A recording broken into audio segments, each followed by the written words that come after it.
எத்தனை ஏரோது நம்ம பைபிளில் வராங்க? எத்தனை ஏரோது பைபிளில் வராங்க? இதை மட்டும் தான் நான் இன்னைக்கு சொல்ல போறேன். ரொம்ப ஈஸியாக தான் இருக்கும், ரொம்ப கஷ்டம்லாம் கிடையாது. அல்லேலூயா. கவனிங்க, மத்தேயு எழுதின சுவிசேஷம் 2வது அதிகாரத்தில் நம்ம ஒரு ஏரோதை குறித்து வாசிப்போம். சாஸ்திரிகள் ஏரோதின் இடத்துல வந்து என்ன சொல்றாங்க? யூதருக்கு ராஜாவாக பிறந்திருக்கிறவர் எங்கேன்னு கேட்கிறாங்க. அப்போ ஒரு ஏரோது இருக்கிறான், அவன் தான் ஹெரட் த கிரேட், பெரிய ஏரோதுன்னு வச்சுக்கோங்க. இவன் தான் நம்ம வருத்தப்பட வேண்டிய இல்லை தெரிஞ்சிக்க வேண்டிய முதல் ஏரோது. எப்போ? மத்தேயு 2வது அதிகாரத்துல சாஸ்திரிகள் வரும்போது ஒரு ஏரோது இருந்தான், அவன் தான் அந்த ஏரோது. இவன் என்னென்னலாம் பண்ணான் அந்த 2வது அதிகாரத்துல? இப்போ தானே டெஸ்ட்லாம் எழுதுறீங்க, சொல்லுங்க பார்ப்போம். என்ன பண்ணா? சாஸ்திரிகளை போயிட்டு நீங்க வந்து சொல்லுங்கன்னா அவங்க போயிட்டாங்க. அப்போ குழந்தைகள் எல்லாம் கொன்று போட்டான். அதை செஞ்சது யாரு? இந்த ஏரோது. அதுக்கு முன்னாடி என்ன பண்ணாங்க? மரியாள் யோசேப்பு எகிப்துக்கு ஓடி போனார்கள். அதனால இயேசு எகிப்தில் இருந்தார். இப்ப தூதன் என்ன சொல்றாரு யோசேப்பிட்ட? ஏரோது மரணம் அடைந்தான். யார் ஏரோது? இந்த ஏரோது செத்து போயிட்டான். இப்போ யோசேப்பு திரும்ப வராரு. இப்ப என்ன கேள்விப்படுறாரு? ஏரோதின் ஸ்தானத்திலே அவன் மகனாகிய அர்கெலாயு அரசாளுகிறபடியினாலே அவனுக்கு பயந்து விலகி போய் எங்க நாசரேத்திலே குடியிருந்தார் அப்படின்னு. இப்போ அர்கெலாயு அங்க மேல தெரிறாரா? ஏரோதுக்கு அப்புறம் அர்கெலாயு எங்க ஆட்சி செஞ்சா? யூதேயாவில். எருசலேம், பெத்லகேம் இதெல்லாம் எங்க இருக்குது? யூதேயாவில் இருக்கு. இப்ப இது புரிஞ்சிருச்சா உங்களுக்கு? ஆனா நீங்க எடுத்து வாசிக்கும் போதெல்லாம் ஏரோது காற்பங்கு தேசாதிபதி, பிலிப்பு காற்பங்கு தேசாதிபதி. வாசிருக்கீங்களா? அதென்ன காப்பங்கு? கால் பங்குன்னா என்னது? 4/1. அப்ப பெரிய ஏரோது ஒருத்தவன் தான். ஆனா அவன் சாகும் போது ஒரு உயிரை எழுதி வச்சுட்டு போயிட்டான். ஏசு பிறந்தப்ப ராயனா இருந்தது யாரு? ஏசு பிறந்தப்ப ராயனா இருந்தது யாரு? அகஸ்து ராயன். இவன் என்னதான் ராஜாவா இருந்தாலும் குடுமி யார்கிட்ட இருக்கு? அகஸ்து ராயன்ட்ட இருக்கு. இவன் எந்த ராஜ்யத்தை எப்படி பிரிச்சு கொடுக்கணுங்கிறத உயில் எழுதி வச்சுட்டு செத்து போயிட்டான். இப்ப இந்த உயிலை எஃபெக்டுக்கு கொண்டு வர வேண்டியது யாரு? அகஸ்து ராயன். அகஸ்து ராயன் வந்து என்ன பண்றான் அப்படின்னா, இவனோட உயில் படி 4 பேருக்கு ராஜ்யத்தை பிரிச்சு கொடுத்தான். அர்கெலாயு, அந்திப்பா, பிலிப்பு, சலோமி. சலோமிங்கிறவ சகோதரி. 3 பேர் மகன்கள். புரிஞ்சிச்சா? இப்போ ஏன் கால் பங்குன்னு சொன்னாங்கன்ட்டு? ஆனாலும் அர்கெலாயுக்கு தான் என்ன இருந்துச்சு? நிறைய ராஜ்யம் இருந்தது. அர்கெலாய்க்கு தான் என்ன இருந்தது? நிறைய ராஜ்யங்கள் இருந்தது. கலிலேயாவையும் பெரேயாவையும் அந்திப்பா, ஏரோது அந்திப்பா, உங்களுக்கு போக புரியும். ஏரோது அந்திப்பா அப்படிங்கிறவன் ஆட்சி பண்ணிக்கிட்டு இருந்தான். அப்ப அங்க நாசரேத்துக்கு ஓடி போனதுக்கு காரணம் என்ன? அங்க அந்திப்பாங்கிற ஒரு ஏரோது இருக்கிறான், அவன் தான் அங்க ஆட்சி பண்ணிக்கிறான். அதனால அங்க ஓடி போயிட்டாங்க. அல்லேலூயா. பிலிப்பு, சலோமிங்கிறவங்க இன்னும் மற்ற ராஜ்யங்களை ஆட்சி பண்ணாங்க. இது ரொம்ப சின்ன இடம் சலோமி ஆட்சி பண்ணது. பிலிப்பு ஆட்சி பண்ணது வந்து இத்துரேயா அப்படிங்கிற இடமும் திரகோனித்தி அப்படிங்கிற சில பட்டணங்களை மட்டும் இவர் பிலிப்பு ஆட்சி பண்ணார். இப்ப புரிஞ்சிச்சா கார்பங்குன்னா என்னன்ட்டு?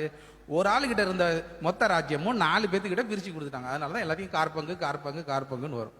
புரிஞ்சுதா? இப்ப அடுத்து என்ன நடக்குது அப்படின்னா, அர்கெலா இருக்கான் பாருங்க, அவன் அதுக்கப்புறம் காணா போயிட்டான். ஏன் காணா போயிட்டான்? அவனுக்கும் ரோமர்களுக்கு ஒரு ஆசை இருந்து என்னது அப்படின்னா, இந்த யூதையா இதெல்லாம் என்ன பண்ணணும், நாமளே நேரடியா ஆட்சி பண்ணணும் அப்படிங்கிற எண்ணம் இருந்தது.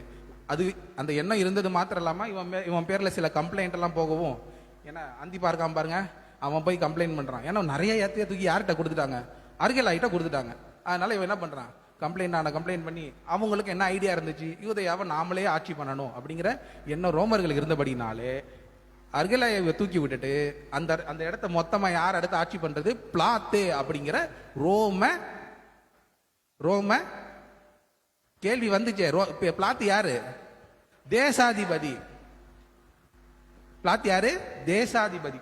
அர்கெலாயை தூக்கி அந்த இடத்துல என்ன பண்ணிட்டாங்க? ரோமர்கள் நேரடியா ஆட்சிக்கு வந்துட்டாங்க. அதுதான் பிளாத்து. புரிஞ்சுதா? அதே அந்திப்பா தான் எங்க வரைக்கும் இருக்கிறான் அப்படின்னா, இயேசு ஊழியம் செய்து கொண்டிருந்த வரைக்கும் இருந்த ஏரோது யாரு? அந்திப்பா அப்படிங்கிற அந்த ஏரோது தான். இப்ப புரிஞ்சுதா உங்களுக்கு? இவங்களுக்கெல்லாம் வேதத்துல அவ்வளவு முக்கியத்துவம் கிடையாது, பிலிப்பு, சலோமி. அதனால அவங்கள விட்டுருங்க. அர்கெலா இவன் என்ன பண்ணிட்டாங்க அப்படின்னா, நாடு கடத்திட்டாங்க. அவன் அங்கேயே போய் மரணம் அடைஞ்சிட்டான். அடுத்து யாரு? இப்போ அந்திப்பா வந்து கலிலேயாவை ஆட்சி பண்ணிக்கிட்டு இருக்கிறான். பிளாத்து யூதேயாவுக்கு தேசாதிபதியா இருக்கிறான். இயேசு ஊழியம் செய்த நாட்கள்ல இதுதான் சூழ்நிலை. இப்ப இந்த அந்திப்பா என்னென்னலாம் பண்ணா சொல்லுங்க பாப்போம். ஏரோது அந்திப்பா இவன் என்னென்னலாம் செஞ்சா சொல்லுங்க பாப்போம். யோவான் ஸ்நானனை சிரச்சேதம் பண்ணது யாரு தான்? அந்த யோவான் தான். ஏரோதியாலை வைத்துக் கொண்டிருந்தது அந்த அந்திப்பாங்கிற ஏரோது தான். அல்லேலூயா. இயேசு அரஸ்ட் பண்ண போட்ட போது யாரு தான் இருந்தது? ஏரோது தான் இருந்தான். பிளாத்து கிட்ட என்ன சொல்லிவிட்டாங்க, இவர் கலிலேயன்னு சொன்ன உடனே என்ன பண்ணான் அப்படின்னா ஏரோது கிட்ட அனுப்பி வச்சான். ஏன்? கலிலேயாவையும் பெரேயாவையும் ஆட்சி பண்ணிக்கிறது யாரு? அந்திப்பாயிருங்கிற ஏரோது. அதனாலதான் பிளாத்து என்ன பண்றான், அந்த ஏரோது கிட்ட அனுப்பிச்சு வச்சது. அந்த அந்த ஏரோது யாரு தான்? ஏரோது அந்திப்பா. இயேசுவை சந்திக்கணும்னு விருப்பப்பட்டதும் இவன் தான். இயேசு அந்த நரிக்கு போய் சொல்லுங்கள்னு சொன்னதும் இந்த ஏரோது தான். இயேசு இவருக்கு முன்னாடி தான் கொண்டு போய் நிப்பாட்டுறாங்க. அநேக விஷயங்களை குறித்து அவன் வினாவி பார்த்தா இயேசு ஒரு பதிலும் சொல்லவில்லை. திரும்ப பிளாத்து இடத்துல அனுப்பி வச்சான். இயேசு சிலுவையில் அறையப்பட்ட அந்த சமயத்துல தான் ஏரோதுவும் பிளாத்தும் அது வரைக்கும் எதிரியா இருந்தவங்க அதுக்கப்புறம் என்ன பண்ணிட்டாங்க? சிநேகிதர்களா ஆயிட்டாங்க. இப்ப புரிஞ்சிருச்சா? இது வரைக்கும் புரிஞ்சிருச்சா? புரியலையா? இந்த அந்திப்பாவும் அவனுடைய கடைசி காலத்துல என்ன பண்ணிட்டாங்க அப்படின்னா அவனையும் நாடு கடத்திட்டாங்க. அவனோட இடத்துல யாரு வந்தானா? அகிரிப்பா அப்படின்னு ஒருத்த வரான். ஏரோது அகிரிப்பா. எல்லாத்துக்கும் அந்த ஏரோது ஏரோதுன்னு வரும் பேரு, குழப்பிக்காங்க. அகிரிப்பானே ஞாபகம் வச்சுக்கோங்க. அந்த அகிரிப்பா யார் அப்படின்னா இந்த பெரிய ஏரோதோட பேரன். அவன் மகன் கிடையாது, அந்திப்பாவோட மகன் கிடையாது. இந்த பெரிய ஏரோதோட பேரன் வேற மகன் மூலமா, அரிஸ்தோவோலு அப்படிங்கிறவர் வேற ஒரு மகன் மூலமா அவன் அகிரிப்பாங்கிறவன் பேரன். அந்த அகிரிப்பா எங்க வரான்? அப்படியே மேல பாருங்க.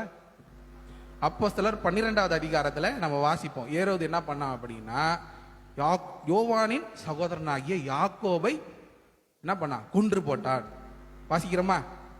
அதுக்கு பிற்பாடு என்ன பண்ணுவான்? ராஜவஸ்திரம் தரித்து கொண்டு எல்லாருக்கும் பிரசங்கம் பண்ணி ஆண்டவருக்கு மகிமை செலுத்தாதபடினாலே தூதனாலே அடிக்கப்பட்டு செத்து போனான். அவன் தான் யாரு? அந்த அகிரிப்பா 1. அந்த ஏரோதுன்னு வர்றது அப்போஸ்தலர் நடவடிக்கைகள் 12வது அதிகாரத்துல வருகிற அந்த ஏரோது அவன் தான். புரிஞ்சுதா? இவன் தான் யாரை அரெஸ்ட் பண்ணது? பேதுருவை அரெஸ்ட் பண்ணதெல்லாம். அதுக்கப்புறம் தான் இந்த சம்பவம் வரும். பேதுருவெல்லாம் அரெஸ்ட் பண்ணி ஜெயிலெல்லாம் வச்சு அதுக்கப்புறம் தான் இந்த 12வது அதிகாரத்துல இந்த சம்பவம் வரும். இது வரைக்கும் உங்களுக்கு புரிஞ்சிருச்சா? இது ஒரு ஏரோது. கடைசியா அப்போஸ்தலர் 25ல பாத்தீங்கன்னா அகிரிப்பா ராஜாவே அகிரிப்பா ராஜாவேன்னு சொல்லிட்டு ஒருத்தனுக்கு முன்பாக பவுல் நின்று பதில் சொல்லுவார். வாசிச்சிருக்கீங்களா? அப்போஸ்தலர் 25ல அவன் தான் அந்த 2வது அகிரிப்பா. அகிரிப்பாவோட மகன் அகிரிப்பா 1, அவனோட மகன் வந்து அகிரிப்பா 2. அவன் தான் என்னது? 25வது அதிகாரம் அப்போஸ்தலர்ல நீங்க பார்க்கிற அகிரிப்பா ராஜா. 12வது அதிகாரத்துல பார்க்கிற ஏரோதோட மகன் தான் அவன். இப்ப புரிஞ்சுதா? இவ்வளவுதான். நீங்க ஏரோதை பத்தி புரிஞ்சுக்கிறதுக்கு இதுதான். முதல்ல யார் இருந்தா? ஏரோதுன்னு ஒரே ஒரு பெரிய ராஜா இருந்தான். மத்திய 2வது அதிகாரத்துல அவனை குறித்து வாசிக்கிற. இயேசு பிறக்கும் போது இவன் தான் இருந்தான் அகுஸ்து ராயனுடைய ஆட்சி காலத்துல. இவன் சாகும்போது என்ன பண்ணிட்டான்? 4 பேருக்கு வந்து பிரிச்சு கொடுக்கும்படி உயிர் எழுதி வச்சுட்டு போனான். அகுஸ்து ராயன் சொன்னதுபடி யாருக்கு நிறைய போச்சு? அர்கலாய்க்கு. முதல் உயிலின்படி அந்திப்பாக்கு நிறைய போறதா இருந்துச்சு. ஆனா அந்த உயில் திருத்த எழுதப்பட்டு யாருக்கு நிறைய போயிடுச்சு? அர்கலாய்க்கு நிறைய போயிடுச்சு. அதனால அந்திப்பாக்கு அவன் மேல செம்மையான என்னது கோவம், நிறைய கம்ப்ளைண்ட் பண்ணிக்கிட்டே இருந்தான். அது மாத்திரம் இல்லாம ரோமர்களுக்கும் யூதேயாவை நேரடியா ஆட்சி பண்ணுங்கிற எண்ணம் இருந்தபடினாலே அர்கலாயுவை என்ன பண்றாங்க? பதவியை விட்டு எடுத்து அவனை நாடு கடத்திட்ட பிற்பாடு யார் வந்துட்டா? பொந்தி பிளாத்து நேரடியா ஒரு தேசாதிபதி, ரோம தேசாதிபதி அந்த இடத்துக்கு வந்துட்டான். அந்திப்பா அப்பையில இருந்தே ஆட்சி பண்ணிக்கிட்டு இருக்கான். இயேசு சிலுவைதா இருந்த காலத்துல இருந்து இயேசு சிலுவையில அறையப்பட்ட வரைக்குமே அவன் தான் ஆட்சி பண்ணிக்கிட்டு இருக்கான். அவன் செய்த காரியங்களை நம்ம பேசிட்டோம். அது இல்லாம பிலிப்பு சலோமின்னு இன்னும் 2 பேர் இருந்தாங்க. இதனாலதான் அதுக்கு பேர் என்னது? கார்பங்கு தேசாதிபதி. புரிஞ்சிருச்சா? ஏரோதும் பிளாத்து எப்படி இருந்தாங்க? சண்டைக்காரங்களா தான் இருந்தாங்க. ஏன்னா புடுங்கி இவன்ட்ட கொடுத்துருந்தா பரவாயில்ல, அவங்களே நேரடி ஆட்சி பண்றாங்களே, அதனால அவங்க என்ன வரல, விரோதிகளா தான் இருந்தாங்க. இயேசு சிலுவையில் அறைய போட்ட போது பா அவரோட டிபார்ட்மெண்ட்டுப்பா, அவரு தான் கலிலேயா ஆட்சி பண்றாருன்னு அனுப்பி வச்ச உடனே ஏரோதுக்கு ஒரே சந்தோஷம். இப்போ உங்க 2 பேரும் ஆயிட்டாங்க, தோஸ்த் ஆயிட்டாங்க. அதுதான் இயேசு சிலுவையில் அறையப்பட்ட போது நடந்த காரியம். அப்போஸ்தலர் 12ல நீங்க வாசிக்கிறீங்க, அங்க ஒரு ஏரோது வருவான். அவன் தான் பேதுருவை பிடிச்சி சிறையில போட்டதும், அப்புறம் யாக்கோபை கொன்று போட்டதும் அவன் தான். கடைசியில தூதன் அடிச்சு செத்து போனது அவன் தான். முதல் அகிரிப்பா, அவனை ஏரோதுன்னு தான் பேர் எழுதியிருக்கும். கடைசியா 25வது அதிகாரத்தில் நீங்க ஒரு அகிரிப்பா ராஜாவை குறித்து நீங்க வாசிப்பீங்க. அவன் இவனுடைய மகன். அவனுக்கு முன்பாக தான் பவுல் போய் நின்று பதில் சொல்லுவார். ஈஸியா இருக்கா? இப்போ யாருக்கெல்லாம் புரிஞ்சிச்சு? ஒரு அலையில சொல்லுங்க பாப்போம். இதை புரிஞ்சுக்கிட்டீங்கன்னா உங்களுக்கு பைபிள் வாசிக்கும் போது கொஞ்சம் ஈஸியா இருக்கும். இந்த பிளாத்து அப்படிங்கிற தேசாதிபதி தான் பாருங்க, அந்த பதவி ரொம்ப நாளைக்கு நீடிக்கல. ஏன்னா அந்த அகிரிப்பா இருக்கான் பாருங்க, அவனுக்கு ரோமர்களோட நல்ல பழக்கம் இருந்தபடினாலே அவனுக்கு நல்ல அதிகாரம் கொடுத்தாங்க. பிளாத்துக்கு இருந்த அந்த பெரிய பதவி வந்து நான் பின்னால இன்னும் 2 பேர் இருந்தாங்க, அதோட நிப்பாட்டப்பட்டது. மாருல்லஸ் மார்சல்லஸ் 2 பேர் வந்தாங்க, அதோட முடிஞ்சிருச்சு. அதுக்கப்புறம் இங்க அப்போஸ்தலர்ல வாசிக்கும் போது 2 பேரோட பேர் வரும். ஒன்னு பெலிக்ஸ், இன்னொன்னு பெஸ்து, பெர்கியூ பெஸ்து. அப்போஸ்தலர்ல வாசிக்கும் போது 2 பேரு ரோமர்கள் அவங்க அப்பாயின்மெண்ட் பண்ண அதிகாரிகள் யாரு? ஒன்று ஃபேலிக்ஸ், இன்னொன்னு பெர்கியூ பெஸ்ட். அவங்க தான் எந்த காலத்துல இருக்கிறாங்க? அங்க அப்போஸ்தலர் 25 நீங்க 24, 25 வாசிச்சீங்கன்னா அவங்கள பத்தி வரும். புரிஞ்சுதா நான் சொல்றது? இப்ப